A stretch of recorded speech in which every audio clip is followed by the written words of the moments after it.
Bersama saya Hafiz Sulaiman dalam rentasan berita edisi 689. Antara paparan utama. Pendakwa minta mahkamah sabitkan Najib.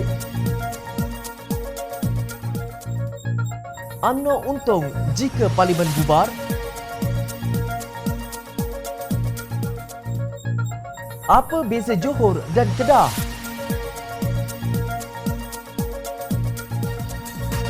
Mampus pilah kepada politik menjaga perut sendiri.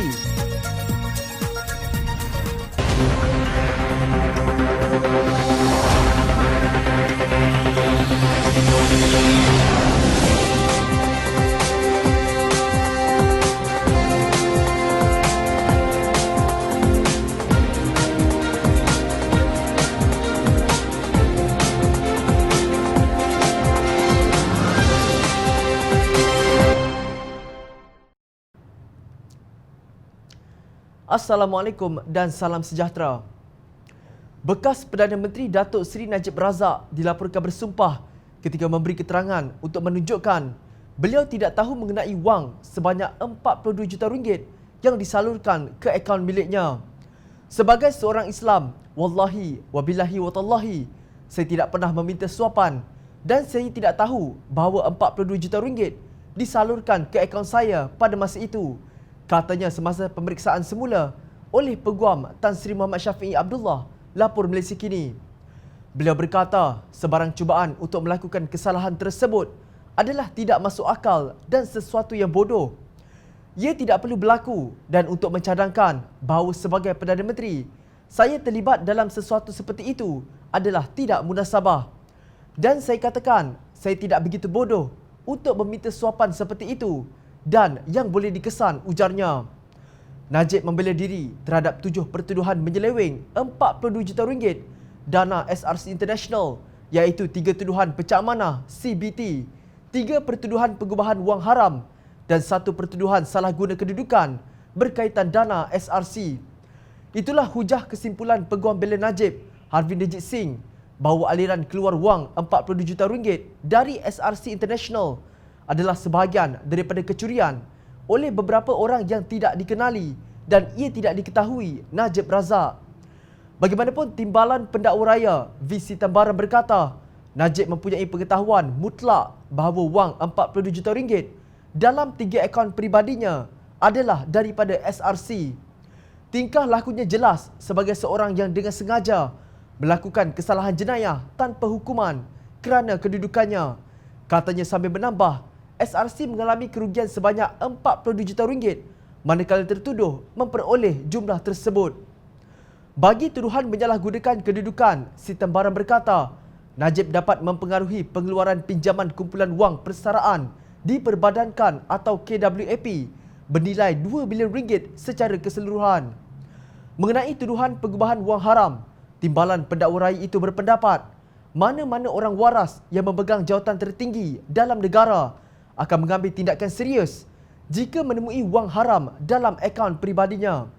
Si Tambaran berkata ia dianggap sebagai kebutaan yang disengajakan apabila Najib gagal menyoal mengenai sumber aliran masuk wang ke akaunnya.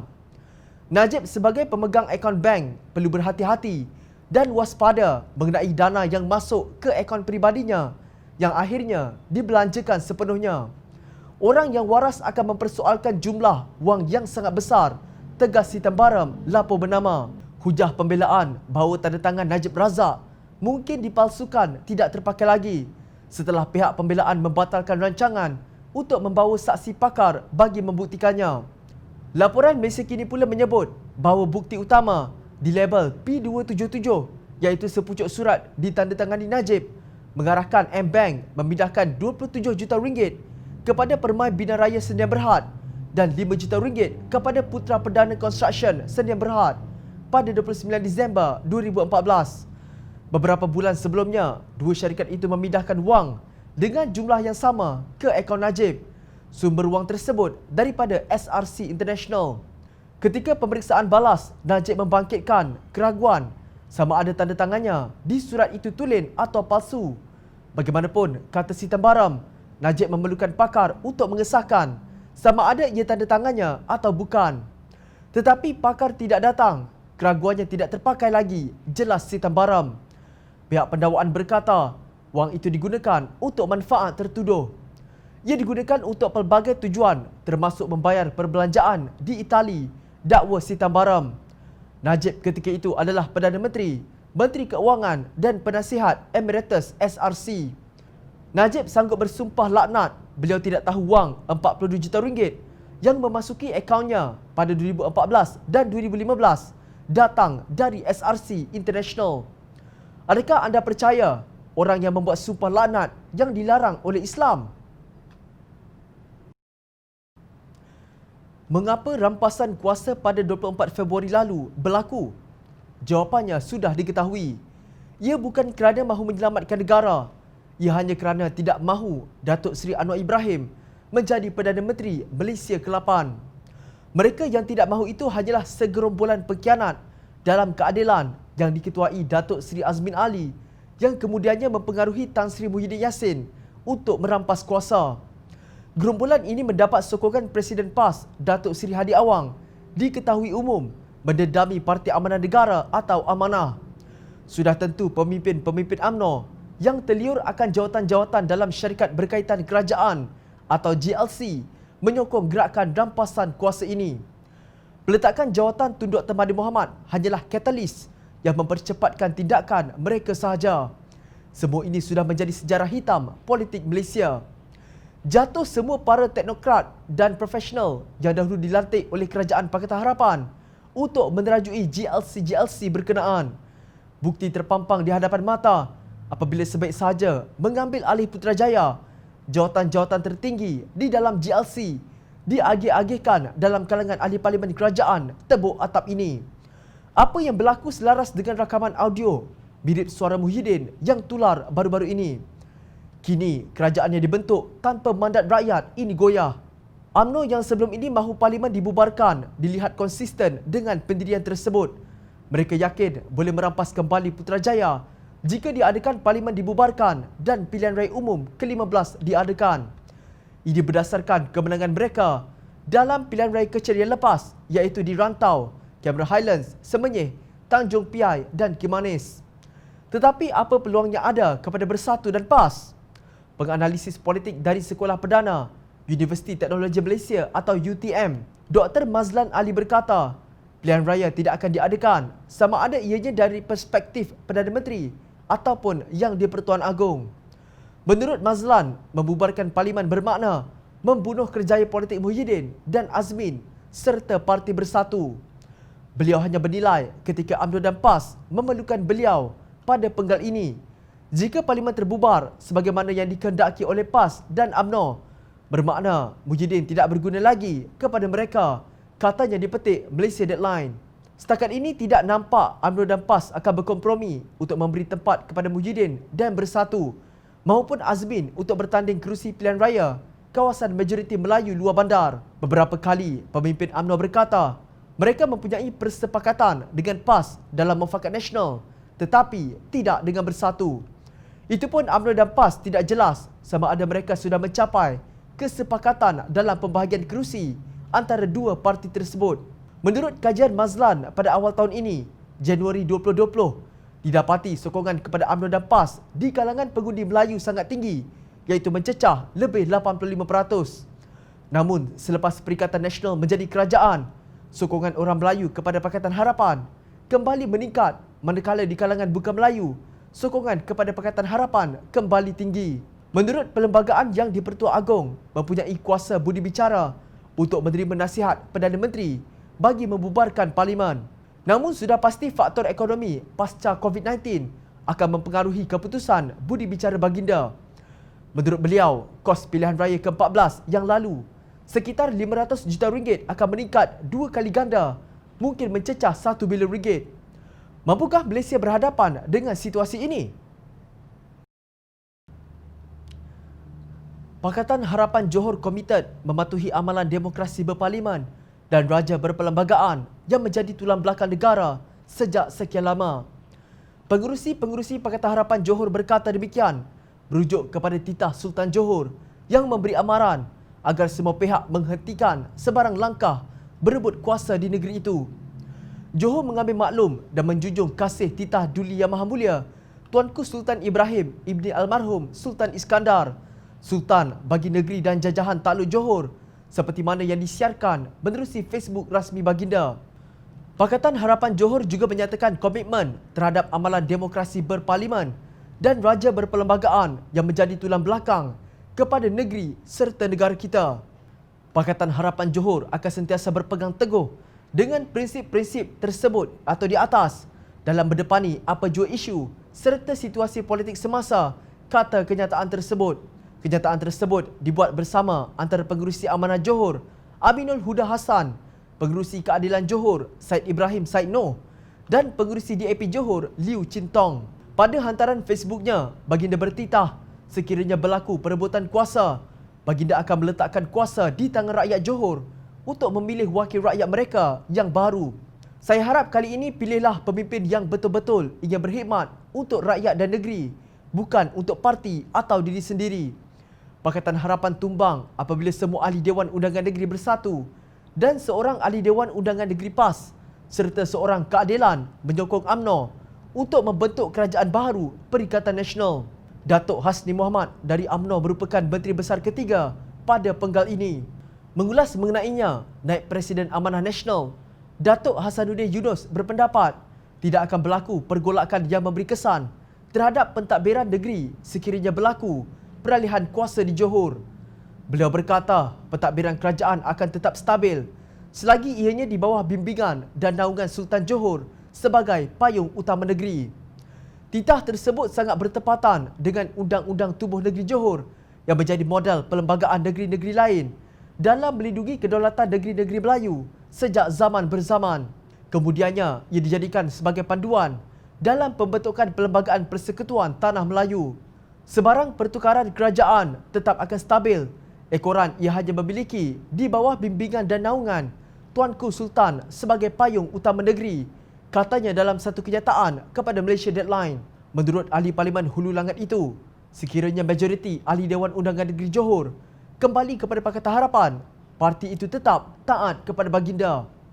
Justeru apa bezanya Johor dan Kedah kecuali lokasi kedua kerajaan itu, satu di selatan dan satu lagi di utara. Kerajaan Kedah tumbang hanya dengan Sanusi Muhammad Noor mempersembahkan SD segerombolan ahli Dewan Undangan Negeri menyokongnya. Tidak juga Kedah semakin baik setelah diambil alih pentadbiran oleh PAS. Kabarnya, sebahagian hutan kawasan tadahan air di Hutan Simpan Ulu Muda, Kedah bakal digondolkan.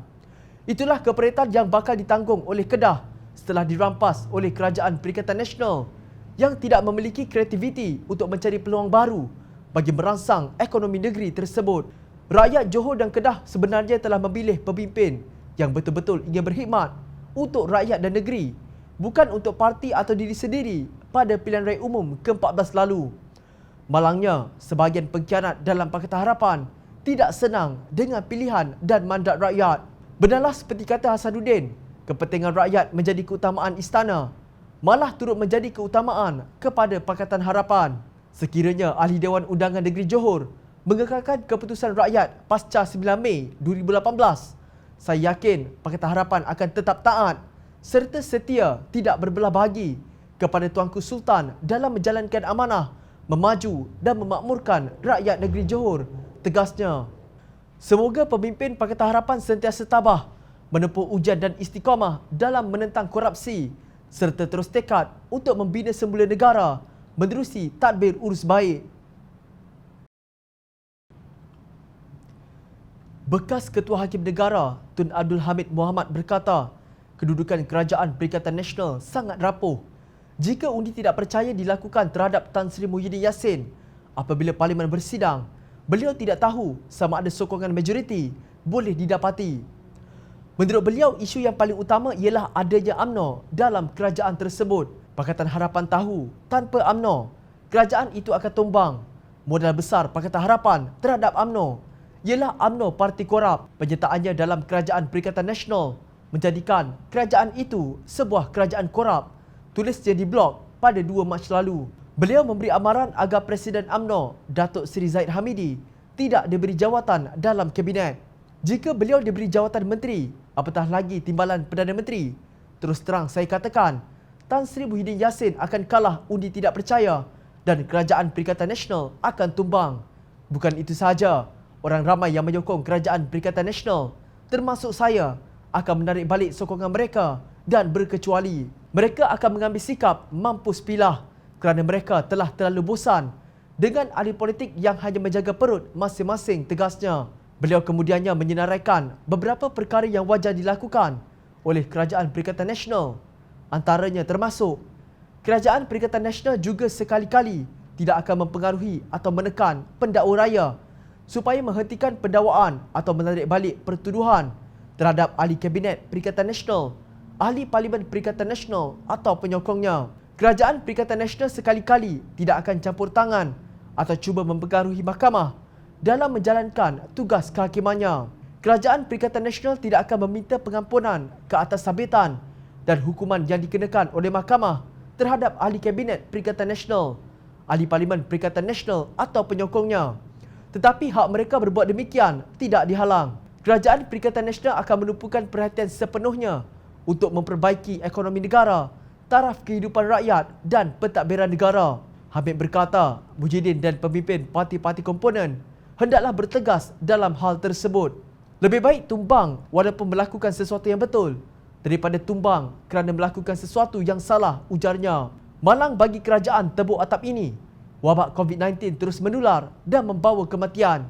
Lebih 70 orang menteri dan timbalan menteri Kerajaan Perikatan Nasional terkunci di dalam gua masing-masing tanpa berbuat apa-apa untuk memperbaiki ekonomi negara maupun taraf kehidupan rakyat dan pentadbiran negara.